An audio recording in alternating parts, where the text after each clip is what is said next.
A faint flicker in the endless dark, a subtle trace on the sensors. At first, no one paid much attention.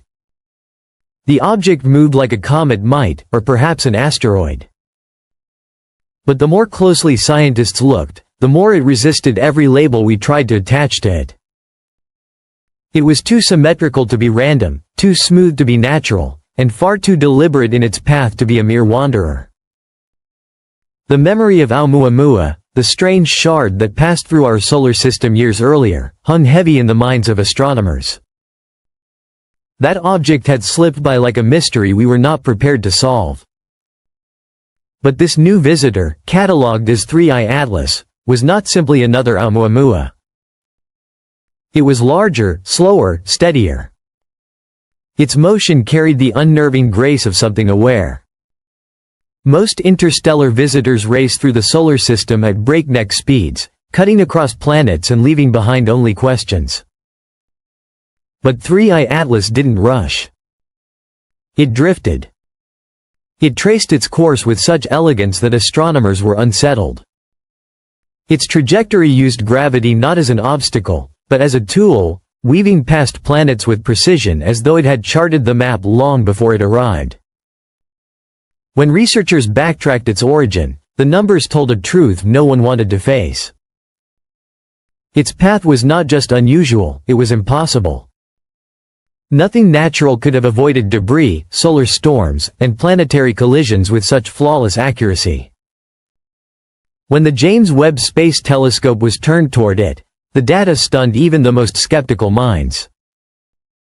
Its surface emitted heat, but not randomly as comets do when their ices vaporize. Instead, it released warmth in pulses, steady and measured, almost like a code. The composition was stranger still. Materials more reflective than any known natural alloy, and internal structures that suggested hollowness. Buried within the scans was an electromagnetic signal, repeating every 147 seconds. At first, it seemed like an echo of a pulsar, yet there was no mechanism inside to produce such a rhythm. And then came the chilling discovery. A nearly identical signal had been detected years ago, faintly, in the tail of Oumuamua just before it left our system. Only this time, it was stronger. With each observation, 3I Atlas began to feel less like an object and more like a machine. Some described it as a probe, others as something even more advanced. If Oumuamua had been a quiet scout, then this felt like a second phase, deliberate and reactive. It did not merely pass by. It observed. And worse, it seemed to respond. For weeks, scientists tracked its steady drift until the night it changed course. Without any gravitational cause, without the push of solar winds, it shifted.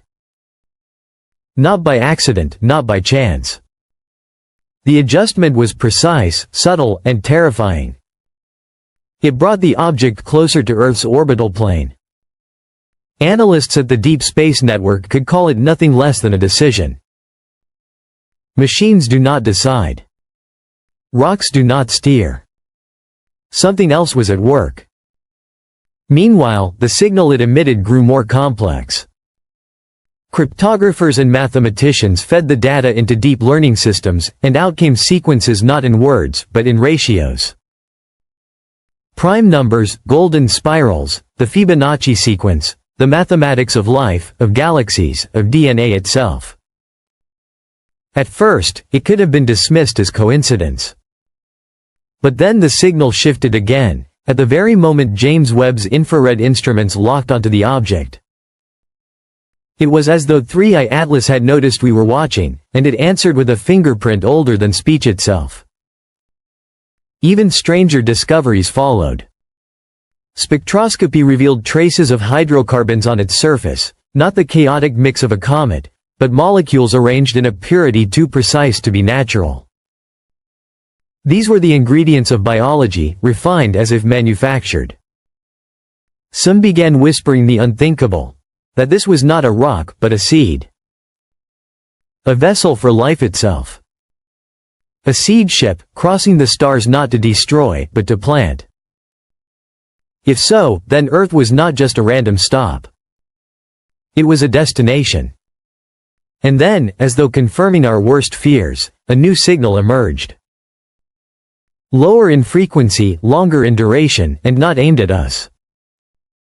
It was pointed outward, into deep space. A call, or a report. Reinforcements, perhaps. Or a message to whoever sent it here that the target had been found. Still, there was more. A high-altitude monitoring balloon above Antarctica recorded a sudden microwave burst aligned perfectly with a shift in 3I Atlas's path. Almost immediately after, seismic stations across the continent registered strange rumbles, deep tones that mirrored the very frequency of the object's signal. For the first time, it wasn't just affecting space, it was influencing Earth itself. Back at Mission Control, researchers began to connect this trajectory with something older.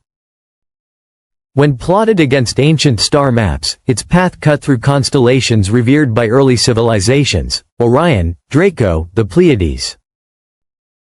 The intersections formed a spiral, the same symbol carved into caves across continents, etched in stone long before telescopes existed.